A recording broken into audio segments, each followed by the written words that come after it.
चंपई सोरेन तो वाकई बड़े खिलाड़ी निकले। ऐन वक्त पर उन्होंने क्या सियासी चाल चली, और उन्हें यूं ही टाइगर नहीं कहा जाता।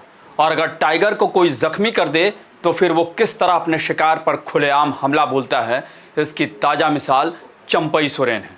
उन्होंने मौका देखकर अपने सियासी दुश्मन हेमंत सोरेन के खिलाफ हमला बोला है। इसलिए कह सकते हैं कि विधानसभा चुनाव भले ही हरियाणा और जम्मू कश्मीर में हो रहा हो, लेकिन ट्विस्ट उस झारखंड में देखने को मिल रहा है जहां चुनाव कब होगा फिलहाल पता नहीं। नमस्कार, मैं अभय राय। इन दिनों झारखंड ही नहीं, देश की सियासत में चंपई सोरेन सुर्खियों में है।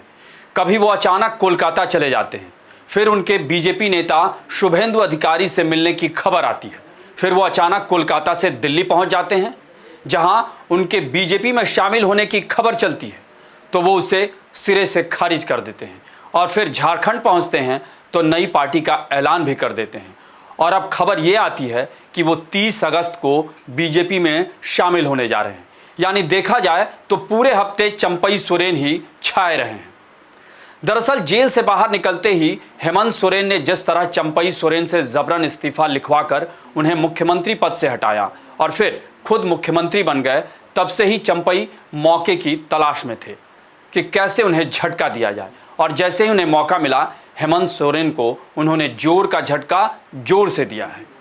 झारखंड के बीजेपी के सह प्रभारी और असम के मुख्यमंत्री हेमंत बिस्वा शर्मा ने जानकारी दी कि चंपई सोरेन बीजेपी में शामिल होंगे। इसे लेकर हेमंत बिस्वा शर्मा ने गृह मंत्री अमित शाह और चंपई सोरेन के मुलाकात का एक फोटो भी शेयर किया है।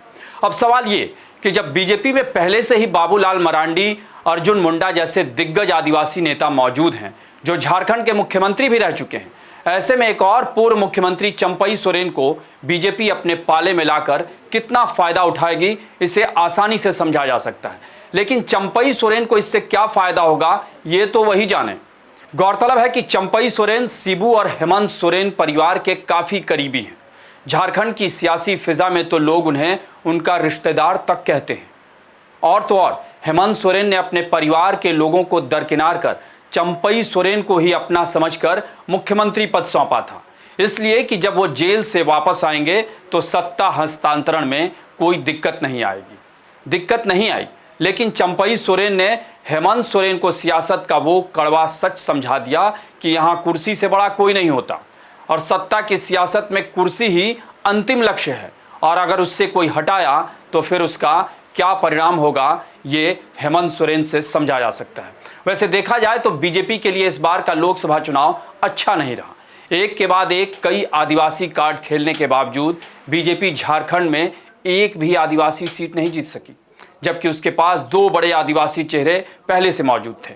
शायद इसीलिए चंपई सोरेन बीजेपी के लिए काफी फायदेमंद साबित हो सकते हैं, क्योंकि कोल्हान क्षेत्र में चंपई सोरेन का दबदबा है और उन्हें कोल्हान का टाइगर भी कहा जाता है। और चंपई सोरेन के मुख्यमंत्री पद तक पहुंचने के बाद से उनका सियासी रुतबा भी काफी बढ़ गया है।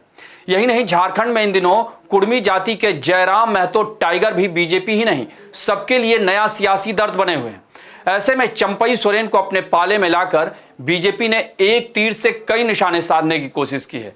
यानी देखा जाए तो इस बार झारखंड में सोरेन बनाम सोरेन, टाइगर बनाम टाइगर का मुकाबला होने वाला है, जो काफी दिलचस्प होगा। आपको हमारी ये रिपोर्ट कैसी लगी, इसे कमेंट बॉक्स में जरूर बताएं और अन्य खबरों से अपडेट रहने के लिए बने रहें हमारे साथ, क्योंकि हम हैं बुलंद भारत टीवी, ताकत आपकी।